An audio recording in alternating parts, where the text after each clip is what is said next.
Problem ಆಗ್ತಾ ಇತ್ತು. Senior citizen pension ಇರಲಿ, ವಿಡೋ ಪೆನ್ಷನ್ ಇರಲಿ, ಮತ್ತೆ ಸ್ಪೆಷಲಿ ಹೇಬಲ್ಡ್ ಅಂದ್ರೆ ಸ್ಪೆಷಲಿ ಚಾಲೆಂಜ್ಡ್ ಅವ್ರದ್ದು ಪೆನ್ಷನ್ಸ್ ಏನಿತ್ತು, ಅವ್ರದ್ದು ಏನೇನು ಇಶ್ಯೂಸ್ ಆಗ್ತಾ ಇತ್ತು ಅದನ್ನ ನಾವು ಜಾಗರೂಕತೆಯಿಂದ ಯಾವ್ಯಾವ ಕಾರಣದಿಂದ ಈ ಪೆನ್ಷನ್ ಇಶ್ಯೂಸ್ ಇದೆ ಅನ್ನುವಂಥದ್ದನ್ನ ಗಮನ ಹರಿಸಿ ನಾವು ಪ್ರತಿ ಹಂತದಲ್ಲೂ ಆ ಸಮಸ್ಯೆಗಳನ್ನ ಬಗೆಹರಿಸಲಿಕ್ಕೆ ನಾವು ಪಟ್ಟಿ ಮಾಡಿದೀವಿ. ಕಂದಾಯ ಅದಾಲತ್, ಪೆನ್ಷನ್ ಅದಾಲತ್ನ ಪ್ರತಿ ವಾರ್ಡಲ್ಲೂ ನಾವು ಮಾಡಿದಾಗ ಖಂಡಿತವಾಗೂ ಅವ್ರ ಸಮಸ್ಯೆನ ಬಗೆಹರಿಸುವಂತ ಪ್ರಯತ್ನ ಮಾಡ್ಬೋದು. ಯಾಕೆ BPL ಕಾರ್ಡ್ ಚೇಂಜ್ ಆಗುತ್ತೆ APL ಕಾರ್ಡ್ ಆಗಿ? ಎಲ್ಲ ಹೇಳ್ತಾ ಇದಾರೆ BPL ಕಾರ್ಡ್ ಕ್ಯಾನ್ಸಲ್ ಆಗಿದೆ ಅಂತ. ಇಲ್ಲಿ KGF ಕ್ಷೇತ್ರದಲ್ಲಿರುವಂತ ಆಹಾರ ಇಲಾಖೆ ಸಿಬ್ಬಂದಿ ಅಥವಾ ಅಧಿಕಾರಿಗಳು ಯಾವುದೇ ಒಂದು BPL ಕಾರ್ಡ್ನ APL ಕಾರ್ಡ್ನ ಕ್ಯಾನ್ಸಲ್ ಮಾಡೋ ಅಧಿಕಾರ ಅವರಿಗೆ ಇರಲ್ಲ. ಲ್ಯಾಂಡ್ ಲಾರ್ಡ್ಸ್ ಅಂತ ಹೇಳ್ತಾರೆ. ಯಾರಿಗೆ 5 ಎಕರೆ ಮೇಲೆ ಅಥವಾ 7 ಎಕರೆ ಮೇಲೆ ಯಾರಿಗೆ ಜಾಗ ಇರುತ್ತೆ, ಜಮೀನ್ ಇರುತ್ತೆ, ಯಾರು ಟ್ಯಾಕ್ಸ್ ಪೇಯರ್ಸ್ ಇರ್ತಾರೆ, ಇನ್ಕಮ್ ಟ್ಯಾಕ್ಸ್ ಪೇಯರ್ಸ್ ಇರ್ತಾರೆ, ಅದರ ಜೊತೆಯಲ್ಲಿ 4 ವೀಲರ್ಸ್ ಇರ್ತಾರೆ, ಅವರು ಟ್ಯಾಕ್ಸ್ ಪೇಯರ್ಸ್ ನ ಲಿಸ್ಟ್ ನ ತಗೊಂಡು GST ಪೇ ಮಾಡಿರ್ತಾರೆ, ಇನ್ಕಮ್ ಟ್ಯಾಕ್ಸ್ ಪೇ ಮಾಡಿರ್ತಾರೆ, ಅಂತವ್ರನ್ನ ಸೆಂಟ್ರಲ್ ಇಂದ ಲಿಸ್ಟ್ ನ ತಗೊಂಡು ಸೆಂಟ್ರಲ್ ಇಂದ ಆ ಲಿಸ್ಟ್ ನ ಮಾಹಿತಿನ ಕಲೆ ಹಾಕ್ಬಿಟ್ಟು ಸ್ಟೇಟ್ ಗೌರ್ಮೆಂಟ್ಗೆ ಈ 7 lakhs ಸಸ್ಪೆಕ್ಟೆಡ್ ಲಿಸ್ಟ್ ನ ಫುಡ್ ಡಿಪಾರ್ಟ್ಮೆಂಟ್ಗೆ ಒಂದು ಹೋಮ್ ವರ್ಕ್ ಕೊಡ್ತಾರೆ. ನಾವು ಇಷ್ಟು ಸಾವಿರ ಲಿಸ್ಟ್ ನ ಸಸ್ಪೆಕ್ಟ್ ಮಾಡ್ತಾ ಇದೀವಿ, ಈ ಲಿಸ್ಟ್ ನ ನೀವು ನಿಮ್ಮ officers BPL card holders ration card ಇದನ್ನ ತಗೊಂಡಿದ್ದಾರೆ, ಇಷ್ಟು ಲಕ್ಷ ಜನ ಹೋಲ್ಡ್ ಮಾಡಿದ್ದಾರೆ, ಸೊ ಯಾವ್ಯಾವ ಜಿಲ್ಲೆಯಲ್ಲಿ ಎಷ್ಟು ಅಂತ ಮಾಹಿತಿ ಕೊಡಿ ಅಂತ ಇವ್ರ ಹತ್ರ ಆ ಮಾಹಿತಿ ಕಲೆ ಹಾಕಿದ್ದಾರೆ. ಸೊ ಸೂಕ್ಷ್ಮವಾಗಿ ಐಡೆಂಟಿಫೈ ಮಾಡಿರೋದು ಗೌರ್ಮೆಂಟ್ ಆಫ್ ಇಂಡಿಯಾ, ಕೇಂದ್ರ ಸರ್ಕಾರ ಆದೇಶ ಮಾಡಿ, ಮತ್ತೆ ಕೇಂದ್ರ ಸರ್ಕಾರ ರಾಜ್ಯ ಸರ್ಕಾರ ಇಬ್ರು ಸೇರಿ ಬಿಲೋ ಪಾವರ್ಟಿ ಲೈನ್ ಅಲ್ಲಿ ಇರುವಂತವ್ರಿಗೆ ಆಹಾರ ಅಂದ್ರೆ ಏನು ನಾವು ಇವತ್ತು ರೇಷನ್ ಕೊಡ್ತಾ ಇದೀವಿ, ಅದು ಸ್ಟೇಟ್ ಗೌರ್ಮೆಂಟ್ ಕಾಂಟ್ರಿಬ್ಯೂಷನ್ ಇದೆ, ಸೆಂಟ್ರಲ್ ಗೌರ್ಮೆಂಟ್ ಕಾಂಟ್ರಿಬ್ಯೂಷನ್ ಇದೆ.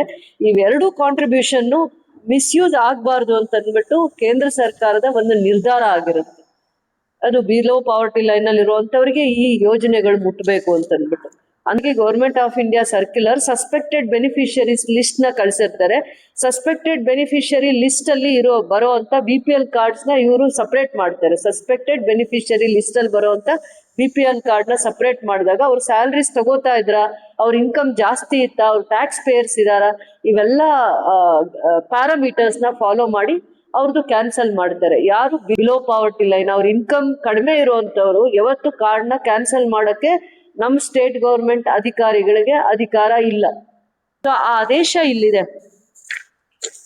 2020 ಅಲ್ಲಿ 2021 ಅಲ್ಲಿ ನಮ್ಮ ಸರ್ಕಾರ ಇರಲ್ಲ, BJP ಸರ್ಕಾರ ಇರುತ್ತೆ.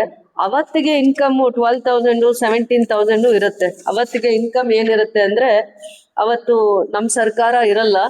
ಅದಕ್ಕೆ ಮುಂಚೆ ಗ್ರಾಮೀಣ ಭಾಗದಲ್ಲಿ 12,000 ಇರುತ್ತೆ ಇನ್ಕಮ್ಮು, ಅರ್ಬನ್ ಏರಿಯಾ ಅಲ್ಲಿ 17,000 ಇನ್ಕಮ್ ಇರುತ್ತೆ.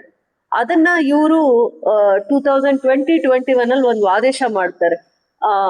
ಆದಾಯ ಮಿತಿ 32,000 ಇರಬೇಕು, ವಾರ್ಷಿಕ ಆದಾಯ ಮಿತಿ, ಆನ್ಯುಯಲ್ ಇನ್ಕಮ್ 32,000 ಇನ್ಕಮ್ ಸರ್ಟಿಫಿಕೇಟ್ ಕೊಡಬೇಕು ಅಂತ ಅಂದ್ಬಿಟ್ಟು.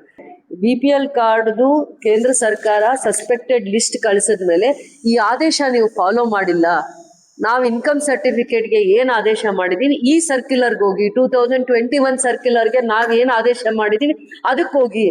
ಅವಾಗ ಇನ್ಕಮ್ ಸರ್ಟಿಫಿಕೇಟ್ ಮಾಡಿದ್ದಾರೆ ಬರೀ 32,000, ಆನ್ಯುಯಲ್ ಇನ್ಕಮ್ 32,000 ಅಷ್ಟೇ ಲಿಮಿಟ್ ಮಾಡಿದೆ. ಆನ್ಯುಯಲ್ ಇನ್ಕಮ್ 32,000 ಮಾಡಿದಾಗ ನಾವೀಗ ಗೃಹಲಕ್ಷ್ಮಿ ಯೋಜನೆಯಲ್ಲಿ ಒಂದು ಕುಟುಂಬ ಅಂತ ತಗೊಂಡಾಗ ಒಂದು ಕುಟುಂಬದಲ್ಲಿ ಒಂದು ಗೃಹಿಣಿಗೆ, ಒಂದು ಗೃಹಲಕ್ಷ್ಮಿಗೆ ಸೊಸೆ ಇರ್ಬೋದು, ಅತ್ತೆ ಇರ್ಬೋದು, ಪ್ರತಿ ತಿಂಗಳು 2,000 ಆಗ್ತಾ ಇದೆ. ಆ 2,000 ಒಂದು ವರ್ಷಕ್ಕೆ 24,000 ಆಗುತ್ತೆ. 24,000 ಆದಾಯ ಆ ಮನೆಗೆ ಅಕೌಂಟಬಿಲಿಟಿ ಇರುತ್ತೆ. 24,000 ಅಕೌಂಟ್ ಆ ಹೆಣ್ಮಗು ತನ್ನ ಜೀವನನ ಮತ್ತೆ ತನ್ನ ಕುಟುಂಬ ಪೋಷಣೆಗೋಸ್ಕರ ಆ ಡೈರಿಯಲ್ಲಿ ಏನಾದ್ರೂ ಸರ್ಕಾರಿ ಡೈರಿಯಲ್ಲಿ ಪ್ರತಿದಿನ 10 ಲೀಟ್ರು 15 ಲೀಟ್ರು ಹಾಲು ಹಾಕಿದಾಗ ಅದರದ್ದು ಒಂದು ಪ್ರೋತ್ಸಾಹ ಧನ ಬರುತ್ತೆ. ಆ ರೀತಿ ವಿವಿಧ ಯೋಜನೆ ಅಡಿಯಲ್ಲಿ ಅವ್ರಿಗೆ ಒಂದು ಆದಾಯ ಬಂದಾಗ ಅದು 30,000 ಮೇಲಾಗುತ್ತೆ. ಅದಕ್ಕೆ ಇವತ್ತು ಏನು 32,000 ಲಿಮಿಟ್ ಮಾಡಿದ್ದಾರೆ ಇನ್ಕಮ್ ನ ಮಾಡ್ಬೇಕು ಅಂತಂದ್ಬಿಟ್ಟು ಆ ಇನ್ಕಮ್ ಸರ್ಟಿಫಿಕೇಟ್ ಇದ್ದಾಗ ಎಷ್ಟೋ ಲಕ್ಷಾಂತರ ಜನಕ್ಕೆ BPL ಕಾರ್ಡ್ APL ಕಾರ್ಡ್ ಆಗೋಗುತ್ತೆ. ಆದ್ರೆ ನಮ್ ಜಾಗದಲ್ಲಿ ಗ್ರಾಮೀಣ ಭಾಗದಲ್ಲಿ ಆಗಿರುವಂತದ್ದು 922 ಕಾರ್ಡ್ಸು BPL ಇಂದ APL ಆಗಿದೆ. ಅರ್ಬನ್ ಏರಿಯಾ ಅಲ್ಲಿ ನಗರ ಭಾಗದಲ್ಲಿ KGF ನಗರ ಭಾಗದಲ್ಲಿ 1,077. ಯಾಕೆಂದ್ರೆ ಪ್ರತಿ ಕುಟುಂಬದಲ್ಲಿ ವಯಸ್ಸಾಗಿರೋರು 2 ಇದ್ರೆ ಇನ್ನು ಇಬ್ಬರು ದುಡಿತಾ ಇರ್ತಾರೆ, ಹೊರಗಡೆ ಕಂಪ್ನಿಯಲ್ಲಿ ದುಡಿಬಹುದು, ಯಾವುದೋ ಒಂದು ಪ್ರೈವೇಟ್ ಸೆಕ್ಟರ್ಸ್ ಅಲ್ಲಿ ಟೀಚಿಂಗ್ ಅಲ್ಲಿ, ನರ್ಸಿಂಗ್ ಅಲ್ಲಿ, ಯಾವುದೋ ಕಂಪನಿಯಲ್ಲಿ ಕೆಲಸ ಮಾಡುವಂತ ಎಲ್ಲ ವಿದ್ಯಾವಂತರೇ ಇರೋದ್ರಿಂದ ಅವ್ರ ಎಲ್ಲಾ ಸ್ಯಾಲರೀಸು ಅಕೌಂಟಬಿಲಿಟಿ ಇರುತ್ತೆ. ಆ ಒಂದು ಕಾರಣಗಳಿಂದ ಇವರಿಗೆ ಇನ್ಕಮ್ ಬಿಲೋ ಪಾವರ್ಟಿ ಲೈನ್ 32,000 ಇನ್ಕಮ್ಗೆ ಇವ್ರು ಎಲಿಜಿಬಲ್ ಬರಲ್ಲ. ಅವಾಗ ಆಹಾರ ಇಲಾಖೆಯವರು ಅವರು ನಿರ್ದೇಶನದ ಮೇಲೆ ರೇಷನ್ ಕಾರ್ಡ್ಸ್ ನ ಕ್ಯಾನ್ಸಲ್ ಮಾಡದೆ BPL ಕಾರ್ಡ್ ಇಂದ APL ಕಾರ್ಡ್ಗೆ ಕನ್ವರ್ಟ್ ಮಾಡ್ತಾರೆ. ಅದಾದ್ಮೇಲೆ ಇವರಿಗೆ ಒಂದ್ ಟೈಮ್ ಕೊಟ್ಟಿರ್ತಾರೆ, ಬ್ರೀತಿಂಗ್ ಟೈಮ್ ಅಂತ. ಯಾರ್ಯಾರಿಗೆ ಇನ್ಕಮ್ ಬರ್ತಾ ಇದೆ, ಸ್ಯಾಲ್ರೀಸ್ ಬರ್ತಾ ಇದೆ, ಪ್ರೈವೇಟ್ ಸ್ಯಾಲ್ರೀಸ್ ತಗೋತಾ ಇದ್ದೀರಾ, ಅವರು ನೀವು ನಿಮ್ ಮನೆಗೆ ಅಡಿಷನಲ್ ಬೆನಿಫಿಟ್ಸ್ ಬೇಕಂದ್ರೆ ನೀವು ಅದನ್ನ ಡಿಲೀಟ್ ಮಾಡಿ. ನಿಮ್ಮ ಹೆಸರನ್ನ ಸ್ಯಾಲ್ರೀಸ್ ತಗೊಂತಾ ಇರೋರು, ಜಾಬ್ ಮಾಡ್ತಾ ಇರೋಂಥವ್ರು, ನಿಮ್ಗೆ ಇನ್ಕಮ್ ಜಾಸ್ತಿ ಇರೋ, ಆದಾಯ ಜಾಸ್ತಿ ಇರೋಂಥವ್ರು, ನಿಮಗ್ ಡಿಲೀಷನ್ಗೆ ಒಂದ್ ಪೀರಿಯಡ್ ಅಂತ ಕೊಟ್ಟಿದ್ದೀವಿ. ನಿಮಗ್ ಬೇರೆ ಯೋಜನೆಗಳ ಲಾಭ ಸಿಗ್ಬೇಕಂದ್ರೆ ನೀವು ಆ ರೇಷನ್ ಕಾರ್ಡ್ ಇಂದ ಹೊರಗಡೆ ಬರ್ಬೇಕು ಅಂತ ಹೇಳಿರ್ತಾರೆ. ಅದನ್ನ ಅವರು ಫಾಲೋ ಮಾಡದೇ ಇರುವಂತವ್ರು ಎಷ್ಟೋ ಜನ ಇವತ್ತು ಈ ಪ್ರಾಬ್ಲಮ್ ನ ಫೇಸ್ ಮಾಡ್ತಾ ಇದ್ದಾರೆ. ಯಾಕಂದ್ರೆ ನಮ್ಮ ರಾಜ್ಯ ಸರ್ಕಾರ 102 ಡಿಸೀಸಸ್ ನ ಹೆಲ್ತ್ ಗ್ರೌಂಡ್ಸ್ ಮೇಲೆ ರೇಷನ್ ಕಾರ್ಡ್ ಇಮಿಡಿಯೇಟ್ ಆಗಿ ಮಾಡ್ಬೇಕು. ರೇಷನ್ ಕಾರ್ಡ್ ಬರೀ ಹೆಲ್ತ್ ಗ್ರೌಂಡ್ ಮೇಲೆ ಕಾರ್ಡ್ ಕೊಡ್ಬೇಕು, ಎನಿ ಇಂಡಿವಿಜುವಲ್ ಅಂತ ಅಂದ್ಬಿಟ್ಟು ಕೊಟ್ಟಿದ್ದಾರೆ. ಕ್ಯಾನ್ಸರು, ಎನಿ ಸರ್ಜರಿ, ಟ್ರಾಮಾ, ಆತರ 102 ಡಿಸೀಸಸ್ ಅದನ್ನ ಲಿಸ್ಟು ಇದೆ ಸರ್ಕಾರದ ಆದೇಶದ. ವೈಟ್ ಬ್ಲಡ್ ಸೆಲ್ಸ್ ಇದ್ದಾಗ, ಸರ್ಜರೀಸ್ ಆದಾಗ, ಕ್ಯಾನ್ಸರ್ದು ಟ್ರೀಟ್ಮೆಂಟ್ ಅಲ್ಲಿ ಇದ್ದಾಗ, ಹರ್ನಿಯಾ ಇದ್ದಾಗ, ಎನಿ ಸರ್ಜರಿ ಒಂದ್ ಪೇಷಂಟ್ ಟ್ರೀಟ್ಮೆಂಟ್ ಅಲ್ಲಿ ಇದ್ದಾಗ ಅವರಿಗೆ 102 ಡಿಸೀಸಸ್ಗೆ ಸರ್ಕಾರ ಇಮಿಡಿಯೇಟ್ ಆಗಿ BPL ಕಾರ್ಡ್ ಮಾಡಬೇಕು ಅಂತ ಒಂದು ಸ್ಪೆಷಲ್ ಇಂಟ್ರೆಸ್ಟ್ ಇಂದ ಅವರಿಗೆ 1 ಡೇ ಅಲ್ಲೇ BPL ಕಾರ್ಡ್ ಮಾಡ್ಕೊಡ್ಬೇಕು ಅಂತ ಒಂದು ಆದೇಶ ಇದೆ ಈ ಹಂತದಲ್ಲಿ. ಅದನ್ನ ಬರೀ ಫುಡ್ ಡಿಪಾರ್ಟ್ಮೆಂಟ್ ಅವರೇ ಅಲ್ಲ, ತಹಸೀಲ್ದಾರ್ ಅವರು ಕೂಡ ಮಾಡ್ಬೇಕು ಅಂತ ಕೂಡ ಆದೇಶ ಇದೆ. ಅಂದ್ರೆ ರೆಫರ್ ಮಾಡ್ಬೇಕು ಅಂತ, ನೀವು ರೆಫರ್ ಮಾಡ್ಬೇಕು ಅಂತ ಅಂದ್ಬಿಟ್ಟು ಅವರು ಬರೀ ಫುಡ್ ಆಫೀಸ್ ಅವ್ರನ್ನೇ ಹುಡ್ಕೊಂಡ್ ಬರ್ಬೇಕು ಅಂತೆಲ್ಲ. ಈ ಫುಡ್ ಆಫೀಸ್ ಇಂದಾನು ರೆಫರ್ ಮಾಡ್ಬೋದು, ಥ್ರೂ ತಹಸೀಲ್ದಾರ್ ಕೂಡ ರೆಫರ್ ಮಾಡ್ಬೇಕು. ಸೊ ಈ ರೆವಿನ್ಯೂ ಮಂತ್ರಿಗಳಾಗಿರುವಂತ ಡಾಕ್ಟರ್ ಪರಮೇಶ್ವರ್ ಸರ್ ಅವರು ಕೋಲಾರ ಜಿಲ್ಲೆಗೆ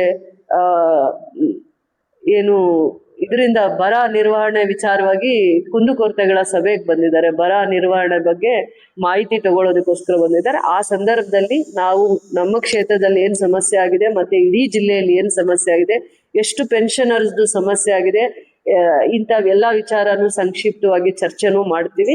ಅದಾದ್ಮೇಲೆ ಇನ್ನೂ ಒಂದು ವಿಚಾರ ಮುಂದಕ್ಕೆ ಹೋಗಿ ಹೇಳ್ಬೇಕು.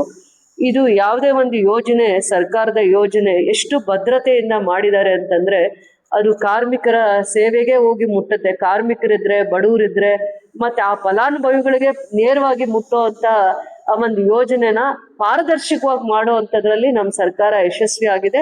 ಸಣ್ಣ ಏನೇನ್ ಸಮಸ್ಯೆ ಆಗಿದೆಯೋ ಖಂಡಿತವಾಗಿ ಈ ತರ ಸ್ಟ್ಯಾಟಿಸ್ಟಿಕ್ಸ್ ತಗೊಂಡ್ ಬಂದ್ ಮಾತಾಡಿದ್ರೆ ಖಂಡಿತವಾಗೂ ನಾನು ಕೂಡ ಅದಕ್ಕೆ ಉತ್ತರ ಕೊಡ್ತೀನಿ. ಸ್ಟ್ಯಾಟಿಸ್ಟಿಕ್ಸ್ ತಗೊಂಡ್ ಬರ್ಲಿ, ಏನೇನೋ ನಾವು ಸುಳ್ಳು ಹೇಳಕ್ ಆಗಲ್ಲ. 20,000 30,000 ಆಗಕ್ಕಾಗಲ್ಲ ಆ ತರ. ಆಗ ರೆವಿನ್ಯೂ ವಿಚಾರವಾಗಿ ಪದೇ ಮಾತಾಡ್ತಾ ಇದ್ರು. ಖಂಡಿತವಾಗೂ ನನ್ನ ಗಮನಕ್ಕೆ ಬರ್ದೆ ಎಲ್ಲಾದ್ರೂ ಲೋಪದೋಷ ಆಗಿದ್ರೆ, ಈಗೂ ಕೂಡ ಹೇಳ್ತಾ ಇದ್ದೀನಿ, ನನ್ನ ಗಮನಕ್ಕೆ ಬರ್ದೆ ಏನಾದ್ರೂ ರೆವಿನ್ಯೂ ಹಂತದಲ್ಲಿ ರೆಕಾರ್ಡ್ಸ್ ಮಿಸ್ಪ್ಲೇಸ್ ಆಗಿದೆ ಅಥವಾ ತಪ್ಪು ಆದೇಶ ಮಾಡಿ ಅಂತ ಹೇಳಿದೀವಿ, ಇನ್ನೊಂದು ಮಾಡಿ ಅಂತ ಹೇಳಿದೀವಿ ಅಂತ ಏನಾದ್ರೂ ನನ್ನ ಗಮನಕ್ಕೆ ಬರ್ದೆ ಆಗಿದ್ರೆ ಖಂಡಿತವಾಗೂ ಅದನ್ನ ಕರೆದು ರೆವಿನ್ಯೂ ಇಲಾಖೆ ಅಧಿಕಾರಿಗಳಿಗೆ ಪಾರದರ್ಶಕತೆಯಿಂದ ಈ 10 ವರ್ಷದಲ್ಲಿ ನಾವು ಸಾಗುವಳಿ ಚೀಟಿ ಕೊಟ್ಟಿರ್ಬೋದು, ರೈತರಿಗೆ ಯಾವ ರೀತಿ ಕೊಡಬೇಕು ಅನ್ನುವಂತ ಸರ್ಕಾರ ಆದೇಶಗಳಿದೆ, ಆ ಮಾನದಂಡನ ಫಾಲೋ ಮಾಡಿದೀವಿ. ಅದನ್ನ ಬಿಟ್ಟು ಬೇರೆ ಯಾವುದೇ ಒಂದು ನಿರ್ದೇಶನ ನಾನು ರೆವಿನ್ಯೂ ಇಲಾಖೆಗೆ ಇವತ್ತು ಕೊಟ್ಟಿಲ್ಲ, ನಿನ್ನೆನೂ ಕೊಟ್ಟಿಲ್ಲ, ಮುಂದೆನೂ ಕೊಡಲ್ಲ. ಆಮೇಲೆ ನನ್ನ ಅವಧಿ